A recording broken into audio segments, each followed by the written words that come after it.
Salah satu ciri yang membedakan manusia dengan makhluk hidup lainnya adalah rasa ingin tahu.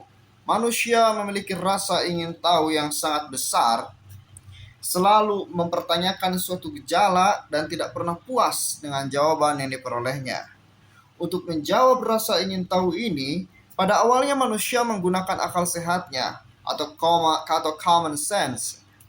Jika seorang anak kecil bermain di hujan dan kemudian esok harinya terserang demam, maka manusia akan mengatakan bahwa bermain di hujan akan mengakibatkan anak kecil demam.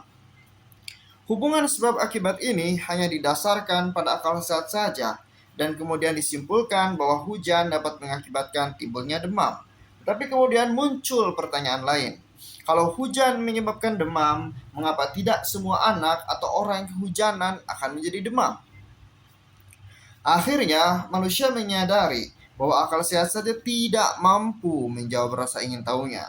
Harus ada cara yang lebih pasti untuk hal itu, dan akhirnya manusia mulai menggunakan cara-cara yang lebih sistematis, terkendali, dan logis dalam menjawab rasa ingin tahunya. Dan cara tersebut sekarang dikenal sebagai ilmu atau ilmu pengetahuan.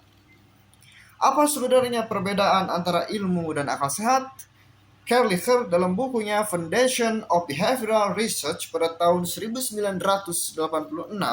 menyebutkan ada 5 hal dasar yang membedakan ilmu dan akal sehat, yaitu dengan berikut. Yang pertama, dalam hal pola konseptual dan struktur teoritis, ilmu mengembangkan struktur-struktur teorinya dan mengujinya untuk mengetahui konsistensi internalnya dengan menggunakan tes atau uji empiris. Akal sehat juga menggunakan struktur teori dan konsep, namun konsep atau teori tersebut seringkali diterima begitu saja tanpa dipertanyakan lagi apalagi diuji. Misalnya suatu bencana alam dipercaya sebagai hukuman atau dosa yang telah diperbuat. Dalam hal pengujian hipotesis dan teori, ilmu menguji hipotesis dan teori secara sistematis dan empiris tanpa memilih data-data atau memilih-milih data mana yang kira-kira cocok dengan hipotesis atau teori tersebut. Semua data digunakan dan hubungan antara variabel harus diuji di laboratorium atau di lapangan. Akal sehat juga menguji hipotesis dan teori, tetapi dengan cara yang selektif. Artinya, data atau bukti-bukti tentang hubungan antar variabel dicari yang cocok saja dengan hipotesis atau teori yang diuji. Data yang tidak cocok tidak diperhatikan atau diabaikan. Dalam hal kontrol atau kendali terhadap variabel-variabel yang tidak diuji, ilmu hanya memusatkan perhatiannya pada variabel-variabel yang diuji saja. Variabel-variabel lain yang diduga juga akan mempengaruhi hubungan antar variabel yang diuji akan dikontrol secara sistematis. Sedangkan akal sehat tidak melakukan kontrol secara sistematis. Tidak ada upaya untuk mengontrol sumber-sumber pengaruh di luar yang diuji. Dalam hal kesadaran mencari hubungan antar variabel, ilmu secara sadar dan sistematis mencari atau menguji hubungan-hubungan tersebut. Sedangkan akal sehat akan mencari atau menguji hubungan tersebut jika hanya terjadi saja.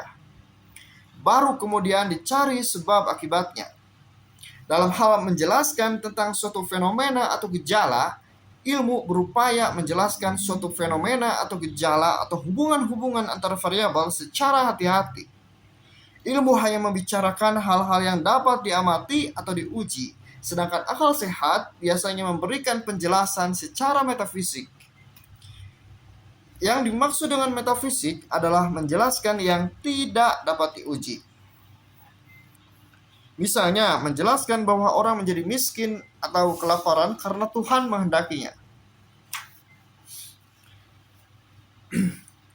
Dari uraian di atas, jelas bahwa akal sehat saja tidak cukup untuk menjawab rasa ingin tahu. Bahkan seringkali akal sehat justru salah dalam menjawab rasa ingin tahu manusia.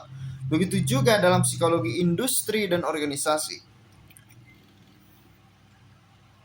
Baiklah, setelah kita dapat membedakan ilmu dan akal sehat, Kini pembahasan kita lanjutkan tentang bagaimana perkembangan psikologi industri dan organisasi menjadi ilmu yang mandiri.